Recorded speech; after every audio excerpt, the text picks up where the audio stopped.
Hi folks, it's warm again, the weather's fantastic.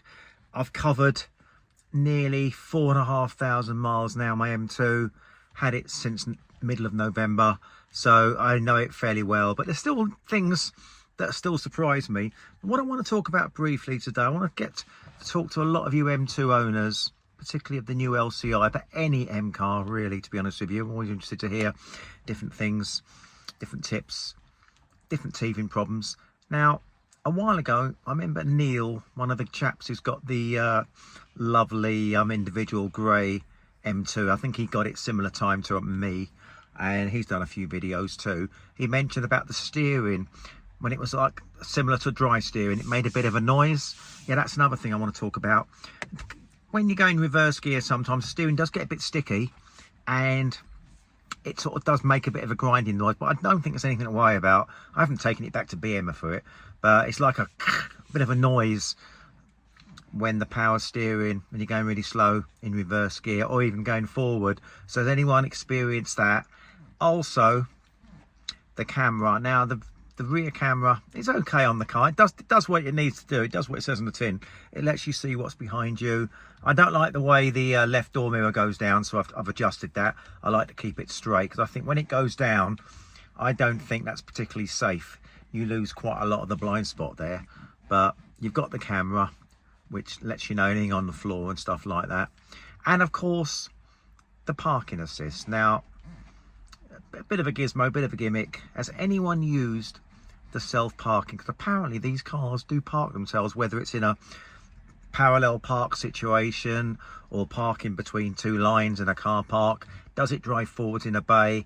I've tried it a couple of times, but I'm not that bothered. I've got an M2. I don't really want to park it, let it park itself, but I wouldn't mind having a go at it. Every time I try, it doesn't seem to want to do it. It starts to do it and then it loses it, so I'm not that fussed. And the other thing is too, I've kept all my lane assist and all my warning sight lights and bleeps in the car, because I think that, you know, I'm big enough to deal with that. The few bleeps that don't bother me and stuff like that. And the sat nav. Now, the sat nav's really good, particularly when it comes on the center of the dials in front of you. That's pretty good. And of course it illuminates on the windscreen, which I find a little bit distracting because it's quite large. When it's on the windscreen, it comes up on the display. It's actually takes quite a lot of the windscreen, and I'm not keen on that. But again, that is nothing. You can adjust that. And the other thing is too, sometimes reverse gear, I flick it. Maybe I'm not doing it enough. It doesn't always go into gear. I've got to sort of play around with it sometimes and stuff like that. And the other thing is, I love playing around with the M2. How often do you drive in M2 mode? If you want to make a bit of an impression, make a bit of a statement when you turn up, you want to make the car sound a little bit noisy, so stick it in M2. But what I like about this car is it's not over flash, but it is a statement. It's a great car. It's not a cheap car. It's 65 to 70k, still a decent amount of money. Fantastic looking car, very chunky, very 90s hot hatch rolled into modern technology, and I think it's fantastic. When you go out, garages, shops, supermarkets, pull up somewhere, take the kids to school, obviously the young lads love it.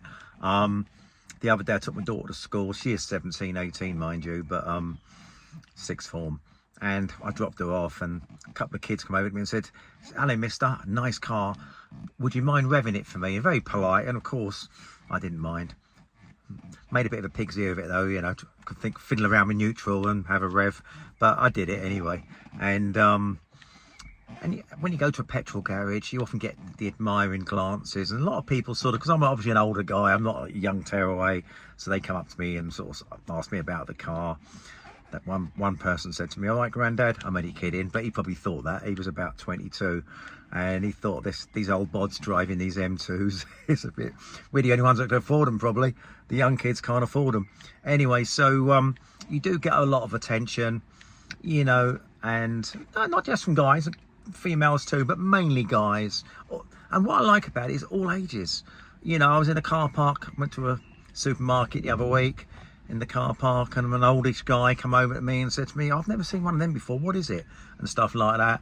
And another guy in a van sort of said to me, oh great, I bet that can shift, mate, and that sort of stuff. You know, you get quite a lot of respect, and of course you do get a few people want to race you as well, particularly the electric cars, particularly the boy racers. Now these boy racing electric cars are not youngsters, so we can't blame the youngsters for this. These are guys 40s, 50s, and could be even older. They're in their fast electric cars, and they want to show you that just because you're in a combustion high performance M car, my electric green machine can have you. And be honest with you, some of them can. So be very, very careful who you race. Steer clear of those Porsches, but they are shit off a shovel. And of course, watch out for the performance Teslas, pretty quick. But all electric cars can give you a run for your money, so be careful out there. But I'm not letting an electric car take me in a massive combustion 480 brake horsepower M muscle machine. No way. They're not having me. Only kidding. I won't race them. But anyway, so that's another thing. But I love the admiring glances.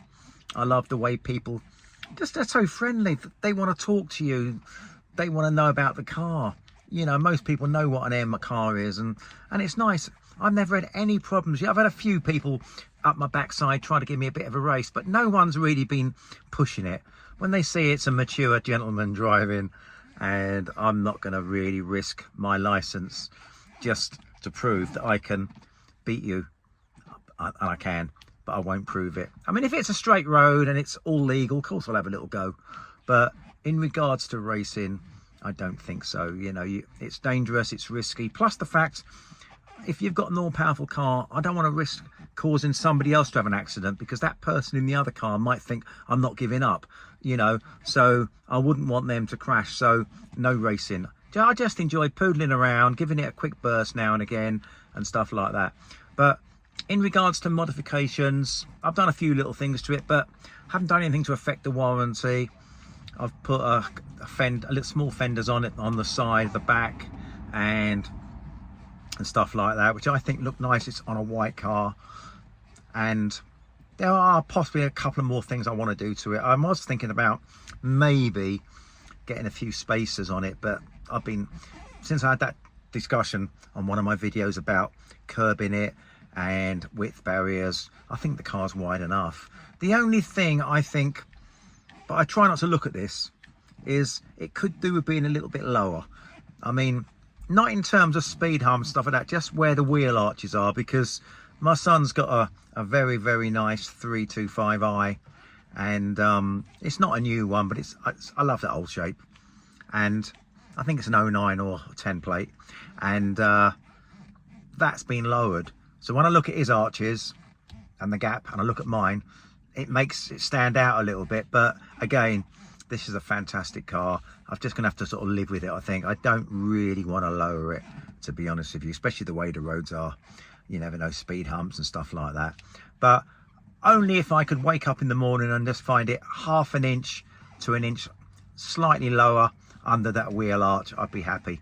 But I'll probably not bother with that. But has anyone lowered their car?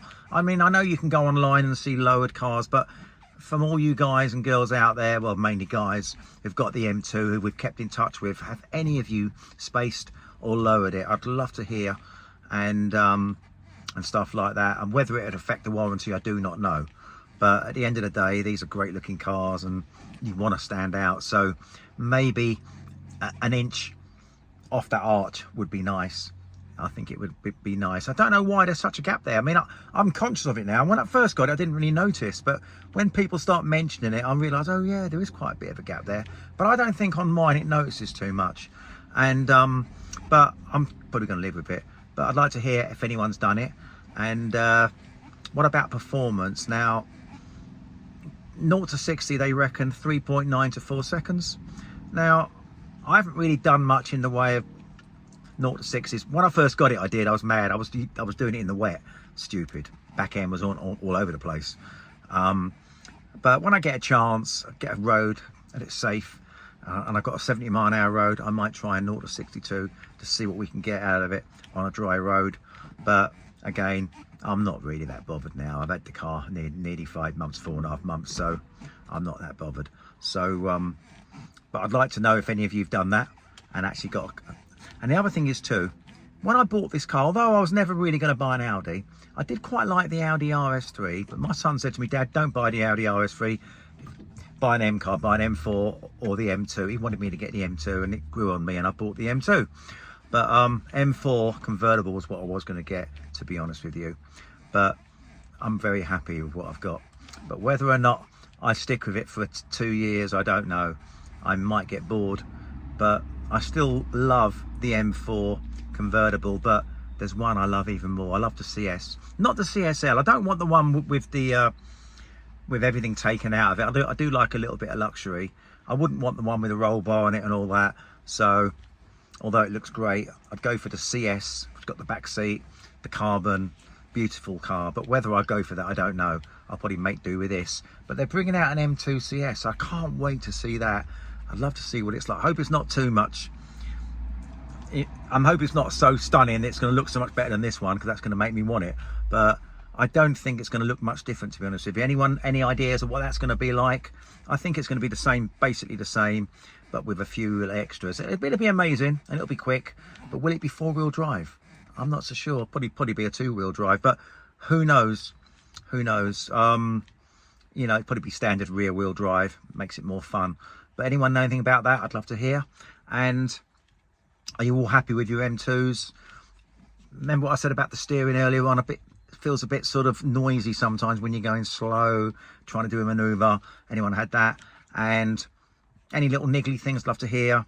You know, but apart from that, I can only give this car, well, I'd like to give it 10 out of 10, but I don't know what 10 out of 10 is. But it's definitely a 9, definitely an 8/9 out of 10. And that is pretty good. And I really do love the car. I love driving it. Fuel consumption, not great, but again, it varies. I mean, some days it reckons I'm getting 27 out of it. According to my app, 28.2. I don't believe it. I reckon I'm getting more like 18 to 20. And I fill it up quite a lot, to be honest with you. I mainly use premium fuel, but on a couple of occasions, I've used Texaco standard fuel. Be honest with you, I don't really think it makes a difference, but when I can, I want to put premium in it, and premium is what I'm going to stick with. But if you're stuck, you can put normal unleaded in it. That's fine. Just don't put diesel in it, okay? That's always a worry, isn't it, when you go to a garage? Oh God, I don't want to make the mistake. It's scary. But yeah, any unleaded's fine, but premium is, I think, the one I'd probably go for in most cases. But anyway, I haven't really met many people with the M2. I met a couple who I've met through social media who are fairly local to me, but I wouldn't mind meeting up with a few. Not really worried about doing a long road trip, because that I think too much driving in a day would get to me. Been driving too long for that. But I'd love to meet up and take some photos, have a bit of lunch, have a chat, talk about the cars, compare the cars, have a look at the colours and say, my one looks better than yours, your one looks, you know, I prefer my colour to yours, no, I prefer mine, blah, blah, blah. Take a picture of all the cars, you know, because let's face it, there's people on there who've got different colours. We've got the guy, I think he's way up north, Neil's got the lovely grey one, the individual, although I've never seen one on the road, so I don't know what it looks like. I mean, you have to see one on the road, but let's be honest, I don't think there's anything.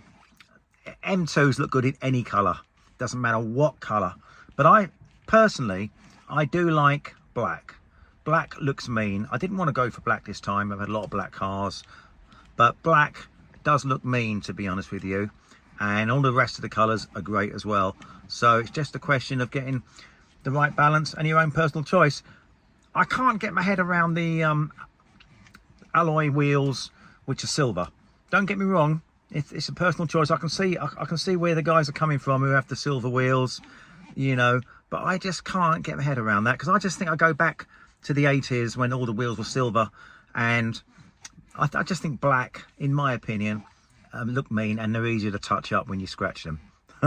Only, you know, so if you do scuff, I think black's easier to touch up. I personally like the black wheels, but again, it's a personal choice. I'd say I don't think there's a bad colour in the M2. You know, there are some colours I wouldn't go for. I mean, the yellow is lovely, but I don't think I'd go for it. It's a bit too bright. I wouldn't go for the bright green. But any other colour, yeah, you know. In fact, they should bring out some more colours, because There's some lovely shades of green which you can get in the M4, I noticed, and they should bring out maybe a nice beigey colour one as well. I think the M2 would look good in any colour.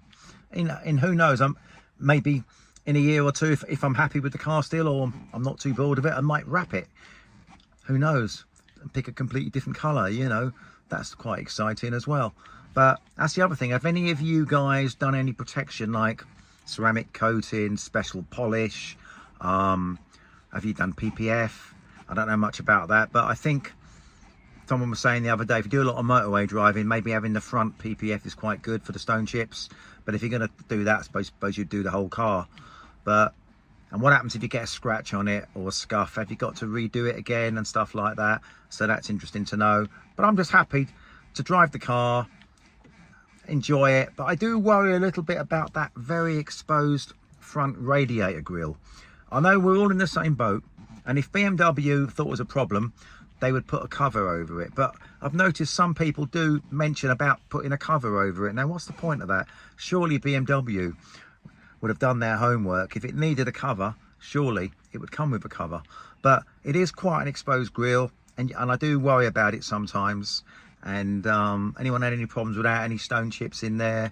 You worry about maybe a pigeon or something going in there, I don't know. And would it do any damage? But having the exposed, I mean, I've got used to it now, but at first I was a bit worried about having that exposed front. But I think it looks great, you know. Anyway, that's about it for now. Anything I've forgotten? I didn't write anything down. I just want to have a little chat really with you M2 lovers out there. As I said, lovely to meet a few of you guys, or meet somewhere halfway, maybe do a great photograph, some videos. It'd be great to put it on one of the social media channels and have a chat with you all, and compare the cars and put all the colours together and stuff. It'd be great, you know. But I'll be honest with you, I'm not really into driving long distances. You know, I just like sort of short distances. But having said that, well, I can hear the horses going past. Having said that, that means a lot of manure on the road. That's another thing too. These cars are quite low. Get the old manure. So out where we live. So I've backed into that a few times. And anyway, so if there's anything I've forgotten to mention, anything you think it's interesting to know about the M2, any sort of things which you notice, have you had any problems with the car? I don't think anyone has. It's pretty reliable. Have you been back to the garage for anything? And that steering I mentioned, that little bit of noise, it's like a, well, I think it's normal, but it feels like it needs oiling. But as I said, I haven't done anything about it, but I'm sure it's probably with most of them. It's like a dry steering noise, you know, and stuff like that really. And do many of you use the gear shifters? Do you drive in M2 much? All the things I've covered, I'd love to hear your thoughts on it, modifications, body kits and stuff like that. Anyway, stay safe. The weather's amazing. And how many of you have got a sunroof? How many of you have got the carbon roof? I mean, either looks great. I think, to be honest, I've got to be honest, carbon looks the best. I wanted a carbon roof with a sunroof. It doesn't happen. So I had to have a sunroof. So I didn't get the carbon roof, but the carbon roof, I think, makes the car. And the sunroof does look great. Don't get me wrong. I think probably sunroof would look better on a black one where you can't see the roof so much. But to be honest with you, I've thought about possibly having some sort of put over the roof, so make it black, but I don't want to sort of spoil the car. I wonder if there's is there a carbon look-alike that would look really good with the sunroof, and around the sunroof would look fantastic. But I wouldn't want to put something on there and then it looks cheap and a bit tacky. So anyone know anything about that? But I must admit, carbon roof was my first choice, but I wanted the sunroof. And thank God, look at the weather. Anyway, stay safe. I want to hear your thoughts, hear your tips, hear your likes, hear your dislikes, anything. Talk about anything. What colour? What do you think of my colour? The white one. You know, be honest. You know, it's a personal thing, and stuff like that. And anyone ordering a new M2? Have you taken recent ownership of a new M2? What do you think of it? The first service? So many little things like that. You know, anything bugging you, anything we all want to know about, or most of us are probably getting the same sort of thing anyway. But anyway, stay safe, and please feel free to comment. I want to hear your thoughts, and let me know what you think. Stay safe and enjoy this amazing May weather.